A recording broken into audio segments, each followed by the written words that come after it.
Hello and welcome everyone. इस वक्त आप हो हमारे यूट्यूब चैनल टीचर्स एट डैम्पी पर। मैं दीपक शर्मा आप सभी का हार्दिक स्वागत करता हूं। आप सभी को मेरी तरफ से राधे राधे, जय श्री कृष्णा। आप सभी छात्रों को बेटा शिवरात्रि की हार्दिक शुभकामनाएं। जैसा कि आप देख पा रहे हो थंबनेल में, ये हमारा इंग्लिश का सेट 3 है। इससे पहले हमारे बेटा 2 सेट आ चुके हैं। ये मॉडल पेपर है आपका, जो आपका एग्ज़ाम होने वाला है बेटा, बोर्ड एग्ज़ाम होने वाला है, ठीक है ना। उसके लिए कुछ मॉडल पेपर तैयार किए हैं हमने, तो वो हम सॉल्व कर रहे हैं। कुछ बच्चों के कमेंट आ रहे थे, सर क्या पेपर ऐसा ही आएगा, यही पेपर आएगा? तो बच्चों एक बार फिर से मैं आपको बता दूं बेटा, ये मॉडल पेपर होते हैं। इसका मतलब ये होता है कि इसी तरीके का पेपर आएगा। ये पेपर आएगा, ये कंफर्म नहीं है, पर इसी तरीके का पेपर आएगा, ठीक है। जैसे इसमें एंटोनिम आएंगे, सिनोनिम आएंगे, हो सकता है उसमें से वैसा का वैसा ही फंस जाए। ये कोइंसिडेंस हो सकता है, ये संयोग हो सकता है, बट बेटा इसकी कोई गारंटी नहीं होती है कि ऐसा ही पेपर आएगा। ये तो बेटा आपको कोई भी नहीं बता सकता कि पेपर कैसा आएगा और मैं पेपर में कौन कौन से क्वेश्चन आएंगे। ये क्राइम होता है बेटा, है ना। तो चलिए बच्चों, अब बस आप इसको अच्छे से हल करोगे तो आपका पेपर बन जाएगा। इसमें से कुछ तीनों पेपरों में से जो हम सॉल्व करेंगे ना, उसमें से अच्छा खासा पेपर फंसने की संभावना रहती है, ठीक, या उसी से मिलता जुलता पेपर आपका रहेगा। तो चलिए प्यारे बच्चों, क्वेश्चन नंबर फर्स्ट की तरफ बढ़ते हैं। क्या कह रहा है आपका question first? All questions are compulsory, या पढ़ लेना, सभी क्वेश्चन अनिवार्य हैं। तो क्वेश्चन नंबर 1 का ए देखते हैं। आपको इसमें क्या करना है, डू एज डायरेक्टेड, जैसा कहा गया है वैसा करना है। तो ए नंबर में आप देख सकते हो प्यारे बच्चों, right the comparative and superlative degree. क्या करना है प्यारे बच्चों, आपको कंपैरेटिव और सुपरलेटिव डिग्री लिखनी है। बेटा इससे पहले मेरे 2 वीडियो आए हैं, वहाँ मैंने आपको बताया है डिटेल में कि कंपैरेटिव डिग्री क्या होती है और सुपरलेटिव डिग्री क्या होती है। जैसे ये शब्द लिखा है आपका ग्रेट, ये एक पॉजिटिव डिग्री है, ये हमारा एडजेक्टिव है और ये एक पॉजिटिव डिग्री है। अब इसका कंपैरेटिव में हम कैसे करेंगे, तो इसमें ER लगा देना आपको। तो GREATER, ये आपका कंपैरेटिव हो गया, ठीक है। इसका सुपरलेटिव बनाना है तो EST लगा दो। तो GREAT, ये स्पेलिंग हो गई, EST इसमें लगा दो, तो ये आपका हो गया सुपरलेटिव, ठीक है प्यारे बच्चों। तो इसी तरीके से मैंने हर पेपर में यही पैटर्न पकड़ाया है। तो अब पुराने जो सेट पेपर हैं वो भी देखना, तो वहाँ से भी मिल जाएंगे। तो अब मतलब किसी चीज़ का आ जाए आपको बनाने के लिए, है ना, ओल्ड का आ जाए तो ओल्ड का आप बना दोगे, ओल्ड, ER लगा दो, ओल्डर और ओल्डेस्ट। अब आएगा तो सर जरूर बेटा वहाँ से मैं आपको पूछा जाएगा कंपैरेटिव और सुपरलेटिव डिग्री बनाइए, ठीक है। तो कंसेप्ट तो बेटा यही है, कंपैरेटिव बनाने के लिए ER लगा दो और सुपरलेटिव बनाने के लिए EST लगा दो, ठीक।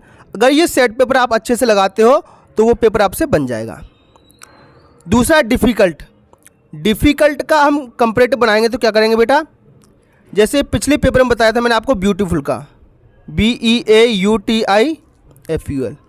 तो अगर ऐसा बड़ा सा शब्द आए, है ना, 2 सिलेबल वाला शब्द बोलते हैं इसको हम, तो इसका कंपैरेटिव और सुपरलेटिव बनाने के लिए हम क्या करते हैं बेटा, कंपैरेटिव में लगा देते हैं मोर और सुपरलेटिव में लगा देते हैं मोस्ट, और जैसा का वैसा लिख देंगे आपको। मोर डिफ़िकल्ट लिख दो यहाँ पर, मोस्ट डिफ़िकल्ट लिख दो, ठीक है। ऐसे ही ब्यूटीफुल का बनता है मोर ब्यूटीफुल और मोस्ट ब्यूटीफुल, ठीक है।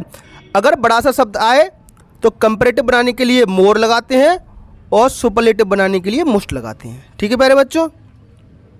चलिए बी नंबर की तरफ बढ़ते हैं बेटा। बी नंबर क्या कह रहा है बेटा, कंबाइन द फॉलोइंग सेंटेंसेज, है ना।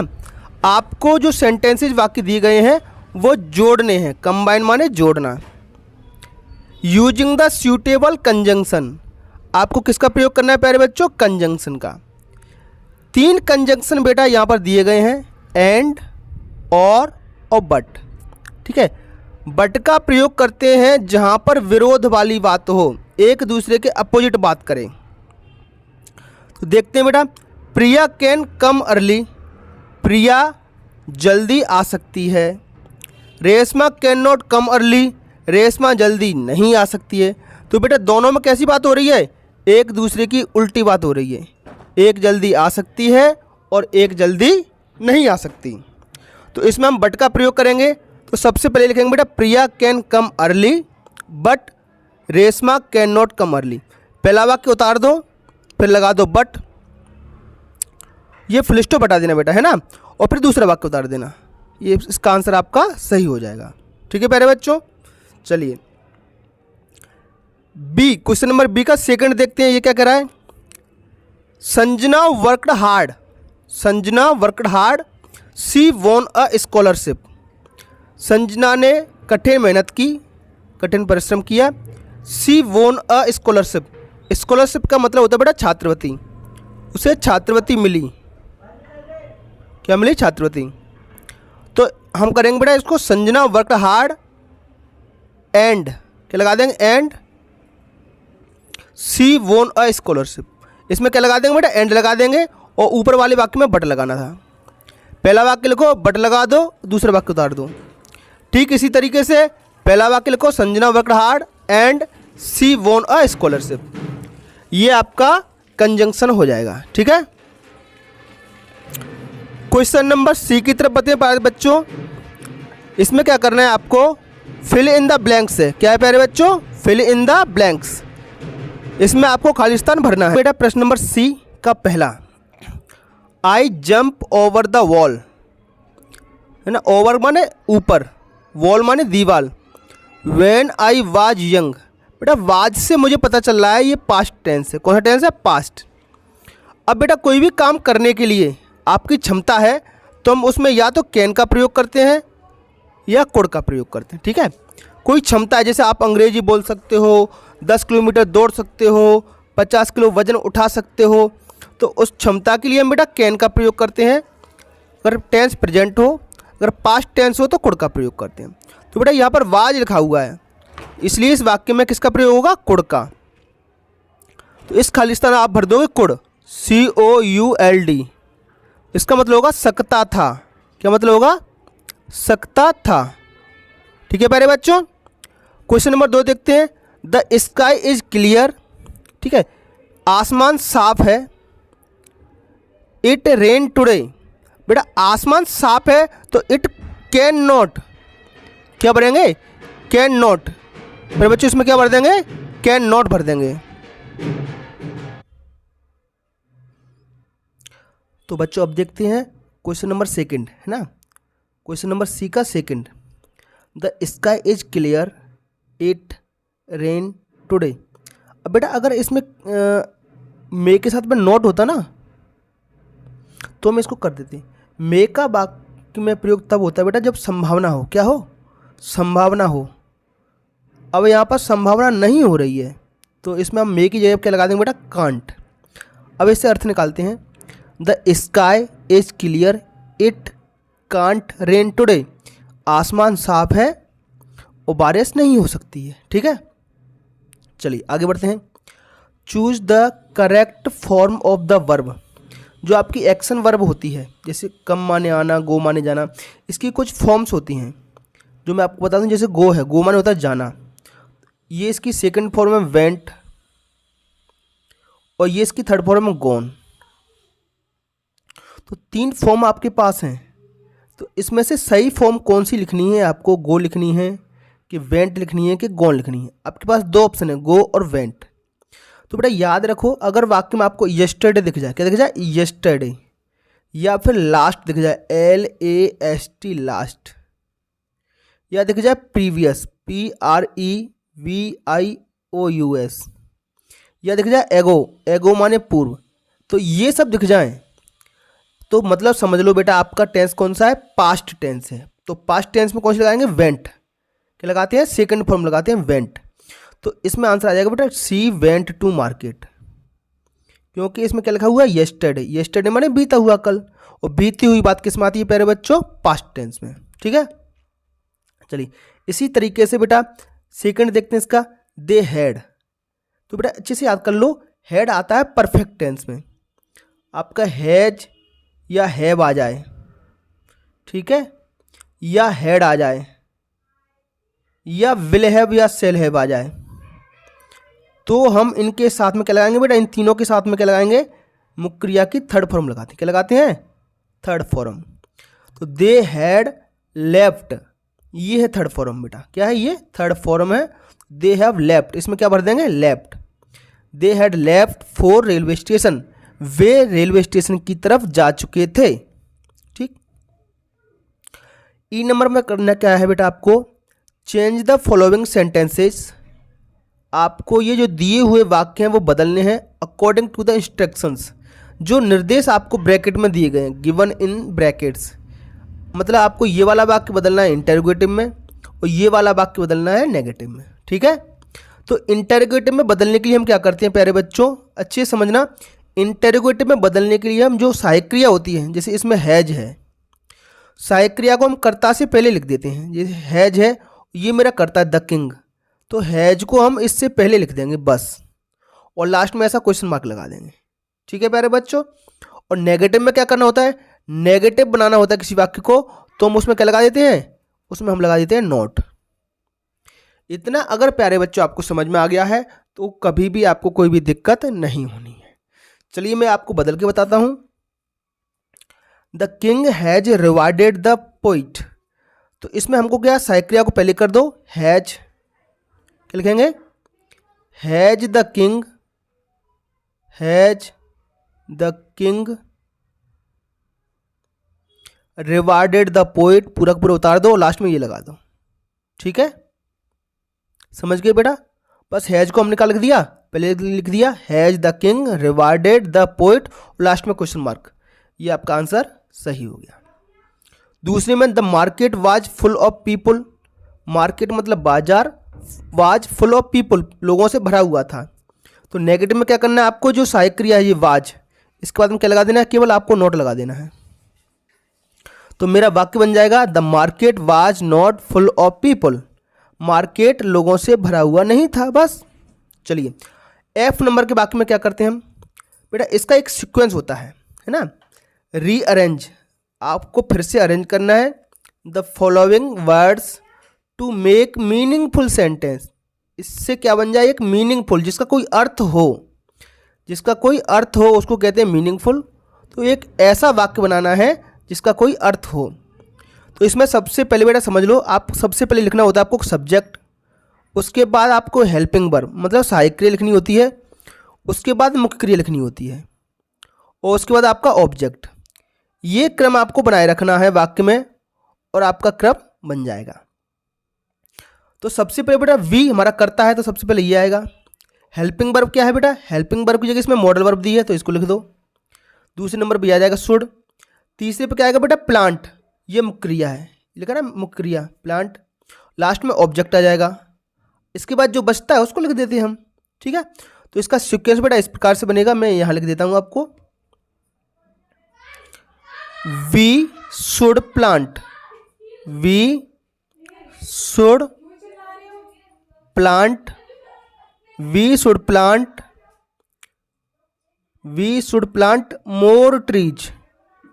याद रखो मोर ट्रीज। अब बेटा देखो ये ट्री, मोर जो शब्द लिखा है वो ट्रीज के बारे में बता रहा है ना, तो इससे पहले आएगा, एडजेक्टिव का कार्य करेगा। ठीक है। दूसरा देखो जरा, the won first see prize, इसमें करता क्या? सी, तो सबसे पहले लिखेंगे सी। फिर क्या बेटा? वोन, ये आपकी क्या हो गई? एक्शन वर्ब हो गई। इसमें सहायक क्रिया नहीं है, सेकंड फॉर्म में डायरेक्ट है ना। सी won the first prize, PRIZ। हो गया बेटा आपका वाक्य पूरा। ठीक है, चलिए आगे बढ़ते हैं क्वेश्चन नंबर 2 की तरफ। Write the answer as asked, आपको आंसर लिखने हैं और इसमें क्या लिखना है बेटा? Opposite gender. ठीक है, एक मेरा वीडियो आया है आप देखना, उसमें मैंने अपोजिट जेंडर के बारे में बताया, कक्षा 5 का है हालांकि वो। तो अपोजिट जेंडर तो बेटा एक जैसे होते हैं। अपोजिट जेंडर में और समझा देता हूँ आपको, जैसे रानी है, रानी का उल्टा होगा राजा। भाई, भाई का उल्टा होगा बहन, मतलब ब्रदर का सिस्टर। फादर, फादर का हो जाएगा मदर, मदर का हो जाएगा फादर। Opposite gender. ठीक है। तो क्वीन, क्वीन मतलब होती रानी, तो रानी का अपोजिट क्या होगा? किंग, तो KING लिख देंगे इसमें हम। ठीक है। मदर, मदर माने होती है माता, तो माता के अपोजिट जेंडर हो जाएंगे फादर, FATHER। ठीक है प्यारे बच्चों। हस्बैंड, हस्बैंड माने होता है पति, तो इसका उल्टा हो जाएगा वाइफ। ठीक है। ऑक्स, ऑक्स माने होता है बैल, इसका अपोजिट जेंडर हो जाएगा काऊ। ठीक है प्यारे बच्चों। चलिए, राइट द राइमिंग वर्ड। मैंने बताया था बेटा आपको राइमिंग वर्ड होते हैं एक जैसी मिलती जुलती आवाज, जैसे जीप, JEEP। तो ऐसी कोई स्पेलिंग जिसमें EEP आ रहा हो वो आपको लिखनी है। तो मेरे को याद आ रही है बेटा कीप, KEEP, कीप। आपको जो याद आए वो लिख सकते हो, EEP आना चाहिए उसमें, कीप, जीप, स्लीप, ऐसे शब्द। सोल, तो सोल का लिख दो होल, HOLE, होल। ये सोल माने इकलौता, होल माने छेद होता है। ठीक है। होल्ड, होल्ड की जगह लिख दो आप बेटा fold, FOLD, fold. Measure, measure की लिखो ट्रीजर, TREASURE। मीजर माने नापना, ट्रीजर माने खजाना। ठीक है प्यारे बच्चों। चलिए, उम्मीद करता हूँ बेटा प्यारे बच्चों ये आपको समझ में आया होगा। जो बच्चे हमारे चैनल पर पहली बार हैं, है ना, तो बेटा इस चैनल को सब्सक्राइब कर दो और कमेंट बॉक्स में अपना नाम लिखो कि आप मध्य प्रदेश के किस जिले से हमें देख रहे हो। ठीक है। अपने स्कूल का नाम भी लिख सकते हो। सिटी, यहाँ पर बेटा आपको बनाना है प्लूरल, है ना। तो प्लूरल कैसे बनाते हैं बेटा देखो जरा। सिटी, अगर किसी शब्द में वाई लिखा हुआ है तो वाई को हटाकर IES लगा देते हैं। देखो CITIES। हालांकि बेटा प्लूरल बनाए कुछ नियम है, वो नियम की वीडियो भी मेरी आप देखोगे तो मिल जाएगी आपको प्लूरल के लिए, क्लास 5 के सेक्शन में। टूथ का बनता बेटा टीथ, TEETH। क्योंकि ये मॉडल पेपर है बेटा, ज़्यादा समय में आपका नहीं लूँगा, तो इनके आंसर पे फोकस हमारा ज़्यादा है। ठीक है। काप का बनाएंगे CALVES। ठीक है, काव्ज। हैंड का बन जाएगा हैंस, HENS, हैंस। ठीक, चलिए आगे बढ़ते हैं बेटा। इसमें क्या करना है बेटा, आपको पूरा वाक्य लिखा हुआ है यहाँ से यहाँ तक, इसमें आपको क्या लिखना है, एक शब्द में इसको बताना है। वन हु मेक्स ज्वेलरी, जो ज्वेलरी बनाता है, जो गहने बनाता है, उसको क्या बोलते हैं, ज्वेलर। तो स्पेलिंग बना JEWELLER, ज्वेलर बोलते हैं उसको। One who makes sculpture, sculpture मतलब कुछ मूर्तियाँ बनाता है, तो उसको बोलते हैं स्कल्पलर, SCULPTOR, स्कल्पलर। वन हु टीच, जो पढ़ाता है, उसको बोलते हैं बेटा टीचर, TEACHER, टीचर माने शिक्षक। टू वॉक स्लोली, धीमे धीमे घूमना, विदाउट पर्पज, बिना उद्देश्य के बेटा कोई ऐसी धीमे धीमे घूमा जा रहा है, उसको क्या बोलेंगे, वांडर। उसको बोलते हैं WANDER बोलते हैं। वांडर माने टहलना, भटकना, इस प्रकार का। क्वेश्चन नंबर 3 बेटा आपकी स्क्रीन पर है। Answer the following questions in 1 और 2 सेंटेंसेज। तो बेटा ये आपके हैं क्वेश्चन आंसर आपकी बुक के।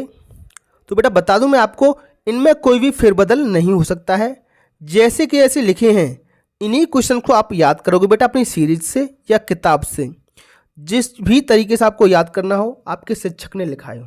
ठीक है, उसी प्रकार से इनके आंसर लिखने हैं।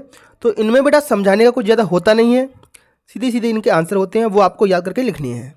चलिए आगे बढ़ते हैं क्वेश्चन नंबर 4 की तरफ। क्वेश्चन नंबर 4 में भी आपके क्वेश्चन आंसर हैं, है ना। इसमें क्या करना है आपको, कोई भी 3, ठीक है, एनी 3 करने हैं। 3 से 5 वाक्यों में 1 2 3 4 दिए गए, कोई भी 3 आपको हल करने हैं।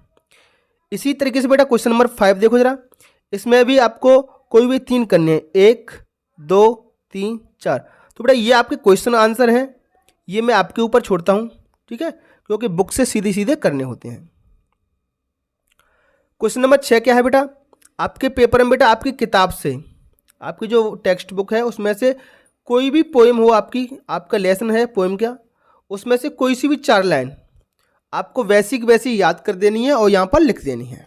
ठीक है, अब आते हैं बेटा हम क्वेश्चन नंबर 7 की तरफ।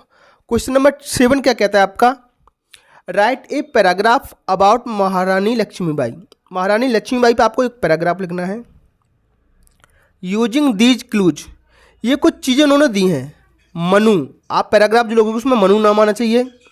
बॉर्न काशी इन 1835 ये आना चाहिए। उनके पिता का नाम मोरोपंत तांबे, ये जो शब्द हैं उसमें आने चाहिए। ठीक है, तो ऐसे वाक्य आपको बनाने हैं जिनमें इनका प्रयोग हो। ठीक है बेटा, तो छोटे छोटे वाक्य बनाएंगे, मैं आपको बताऊंगा बना करके, है ना। तो ये आपको सॉल्व हो जाएगा। तो चलिए इसी को बनाते हैं। सबसे पहले क्वेश्चन नंबर 7 को देखो, ये लिखा है, ये मैंने खुद बनाया है। ये जो ग्रीन लेटर में आपको दिख रहा है, ग्रीन में, ये वो क्लूज हैं जो आपके प्रश्न में दिए गए थे। ठीक है, तो पहला बनाते हैं हम, महारानी लक्ष्मीबाई। देखो बाई के बाद अपस्टॉपी एस है, इसका मतलब होता है लक्ष्मीबाई का। इसका मतलब क्या होगा? लक्ष्मीबाई का। अपस्टॉपी एस का मतलब होता है का। चाइल्डहुड नेम, चाइल्डहुड का मतलब होता है बचपन, बचपन का नाम मनु था। ठीक है, मनु प्रयोग हो गया। शी वॉज बोर्न इन, उसका जन्म हुआ काशी इन 1835, उनका जन्म काशी में हुआ था। तो दूसरा क्लू हमारा ये था काशी इन 1835, तो ये भी आ गया। तीसरा क्लू था हर फादर्स नेम वाज, देखो फादर के बाद अपस्ट्रोफी एस लगा है, तो पिता का, इसका मतलब होगा पिता का।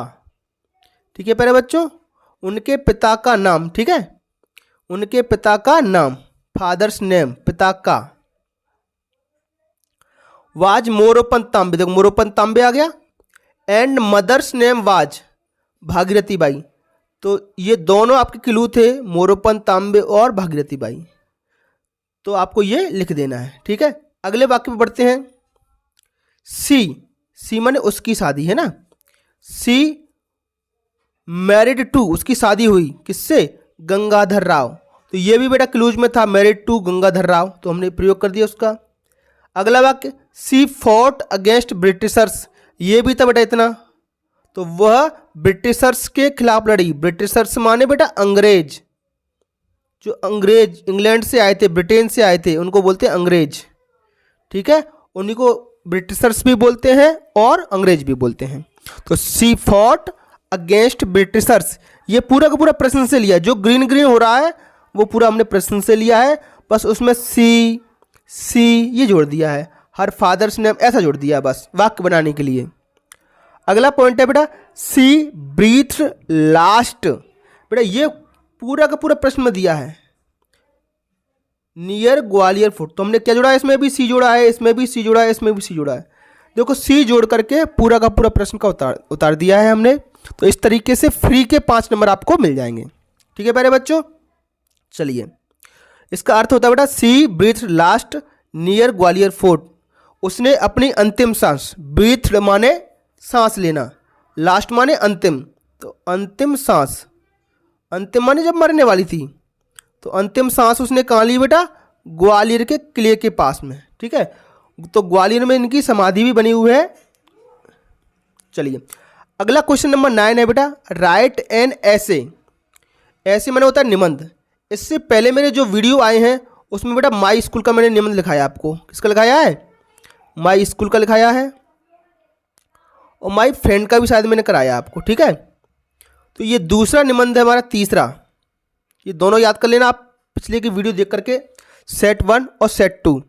तो सेट 3 में मैंने फेस्टिवल, एनी इंडियन फेस्टिवल ऐसे लिख के आएगा, या फिर लिख के आया दीपावली, तो दिवाली या दीपावली, तो ऐसे भी आ जाए तो भी आपको यही निबंध लिखना है। तो चलिए बहुत छोटे छोटे पॉइंट हैं, मैंने खुद से निबंध बनाया प्यारे बच्चों आपके लिए, ताकि आपको याद करने में कोई दिक्कत ना आए। ठीक है, 10 पॉइंट याद करेंगे, 10 लिखने होंगे आपको। चलिए पहला पॉइंट है, Diwali is a great Indian festival. Diwali is माने है ए ग्रेट इंडियन फेस्टिवल, एक महान भारतीय त्यौहार है। ठीक है, तो फेस्टिवल का मतलब होता है बेटा त्यौहार। क्या होता है बेटा? त्यौहार। त्यौहार तो और भी हैं, तो उनमें से एक हमारा दिवाली है। It is a festival of light. Light का मतलब होता है उजाला। बेटा मैंने यहाँ हिंदी लिख दी इसकी, इसको पेपर में नहीं लिखना है आपको, ये मैंने समझाने के लिए आपके लिए लिखा है हिंदी। तो it is a festival of light, यह प्रकाश का त्यौहार है, उजाले का त्यौहार है। ठीक है, point number 3, it is celebrated on. Celebrate माने होता है मनाना। ठीक है, अब दिवाली कब मनाते हैं बेटा आपको बताना है। अंग्रेजी की तो बेटा अक्टूबर नवंबर महीने में आती है, और हिंदी में के जो महीने होते हैं जैसे चैत्र, बैसाख, ज्येष्ठ, आषाढ़, जो हिंदी के हमारे 12 महीने होते हैं उनमें से कार्तिक महीने में मनाते हैं। कब मनाते हैं बेटा? कार्तिक महीने में। तो बेटा it is celebrated on the month, month माने महीना, ऑफ कार्तिक, कार्तिक महीने में कब? अमावस्या को। पॉइंट नंबर 4 देखते हैं। Diwali is a celebration of returning of lord Ram from exile. इसका मतलब बेटा हम दिवाली क्यों मनाते हैं? तो Diwali is a celebration of, celebration माने क्या? किसी चीज़ को मनाना, उत्साह से मनाना, त्यौहार को मनाना, उसको बोलते हैं सेलिब्रेट करना, खुशियाँ मनाना। क्यों खुशियाँ मनाते हैं बेटा हम? रिटर्निंग ऑफ लॉर्ड राम, भगवान राम के लौटने की खुशी में। ठीक है, तो Diwali is celebration of returning of lord Ram, भगवान राम जो है हमारे, है ना, Ram Lakshman, returning of lord Ram from exile. कहाँ से लौट के आए थे बेटा? वनवास से। तो वनवास को अंग्रेजी में बोलते हैं एग्जाइल। ठीक है प्यारे बच्चों, ये पॉइंट लिख देना है आपको। अगला, we cleans our houses. Diwali पे हम क्या करते हैं? वी क्लीन, साफ करते हैं, अवर हाउसेज, अपने घर को साफ करते हैं। ठीक है प्यारे बच्चों। 6वां पॉइंट, वी लाइट। यहाँ पर लाइट का मतलब होता है जलाना। ठीक है, यहाँ पर लाइट का मतलब होता है उजाला। तो वी लाइट कैंडल्स, देखो कैंडल छपी हुई है, हम क्या जलाते हैं? मोमबत्तियाँ जलाते हैं। एंड डेकोरेट, डेकोरेट मतलब होता है सजाना, सजाना। ठीक है प्यारे बच्चों, तो हम कैंडल जलाते हैं और सजाते हैं। डेकोरेट आवर होम्स, अपने घर को डेकोरेट करते हैं, सजाते हैं।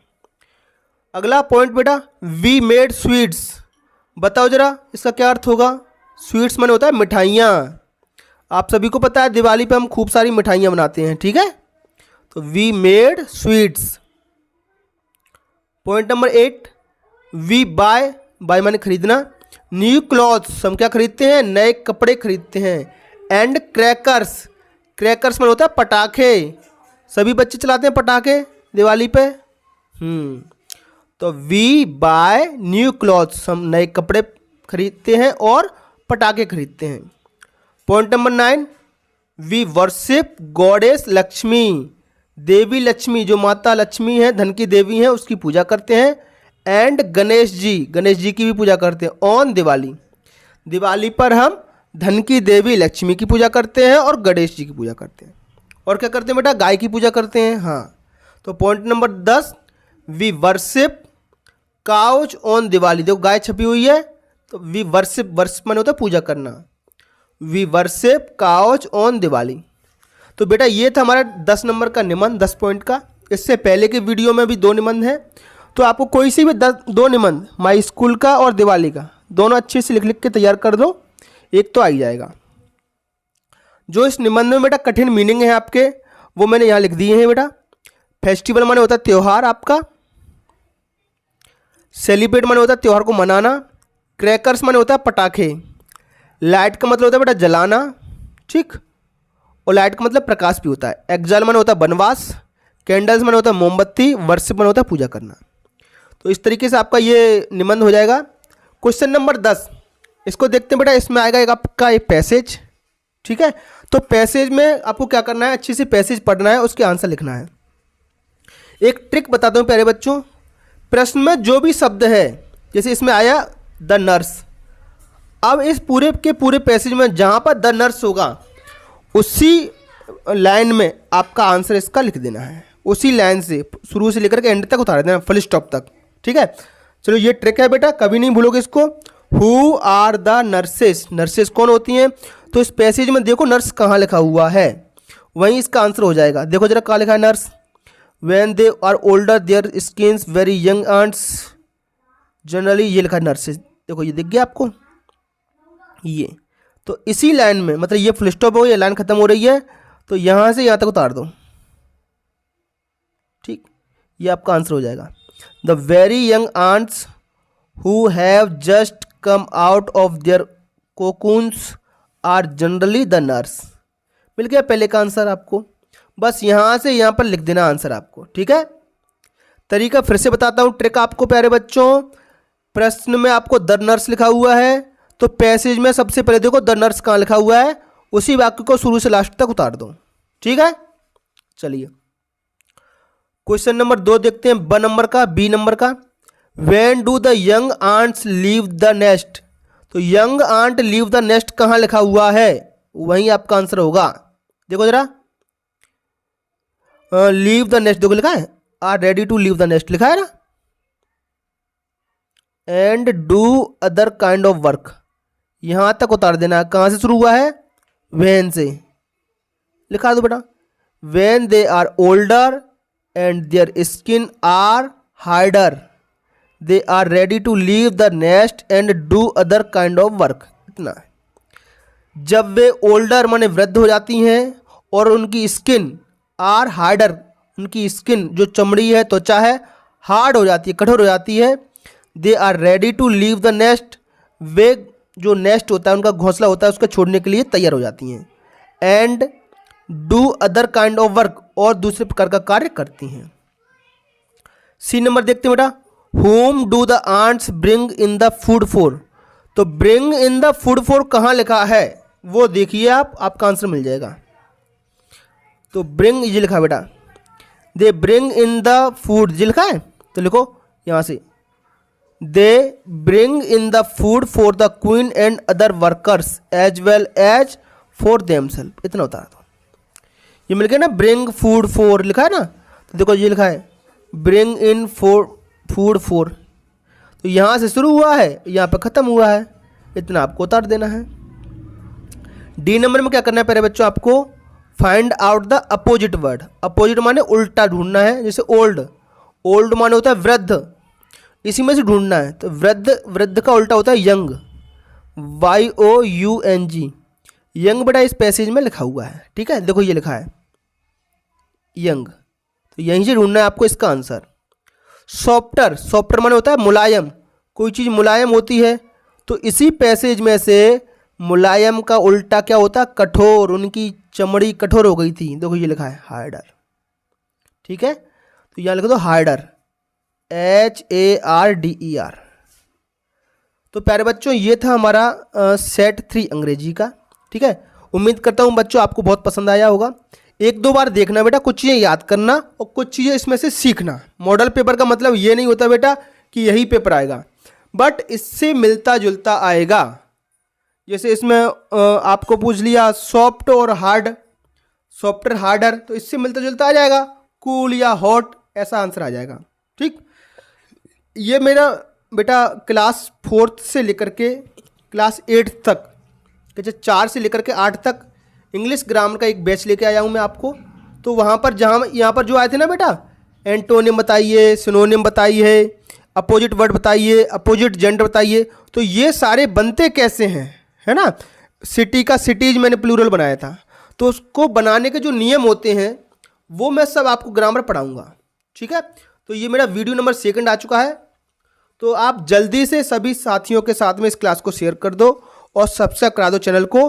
तो गर्मियों की छुट्टियों में आपके लिए सबसे अच्छा मौका है, ये सारी की सारी ग्रामर अच्छे से पढ़ लो, तो जीवन भर आपको अंग्रेजी में कोई दिक्कत नहीं आएगी। ठीक है, जो बच्चे कहते हैं सर हमें मैथ्स पढ़ना है, मैथ्स बहुत हमको हार्ड लगता है, कठिन लगता है, तो उनके लिए बेटा ज्योति मैडम है, उनकी क्लास है मैथ्स क्लास 8 की नाम से, है ना। कक्षा 8 का जो मैथमेटिक्स है, हर सवाल प्रश्नावली वाइज आपको कराया जा रहा है, पूरा का पूरा सॉल्यूशन। तो तसल्ली से आप घर बैठ करके ये सब सीख सकते हो। बस इसके लिए करना क्या होगा बेटा, आपको हमारे चैनल को सबसे पहले सब्सक्राइब करना होगा, और जो बेल आइकन आता है ना, बेल आइकन, वो वाला बेल आइकन दबा देना, जिससे कि हमारे जब भी वीडियो आएंगे वो आपको तुरंत से मिल जाएंगे। तो ठीक है प्यारे बच्चों, हमारे वीडियो पर आने के लिए, हमारे वीडियो को देखने के लिए आपका बहुत बहुत धन्यवाद। इसी तरीके से अपना प्यार हमें देते रहिए। तो चलिए बच्चों, अलविदा कहते हैं अभी आपको, फिर मिलेंगे एक नए वीडियो के साथ और एक नए कंसेप्ट के साथ। तब तक के लिए आपका दिन शुभ हो।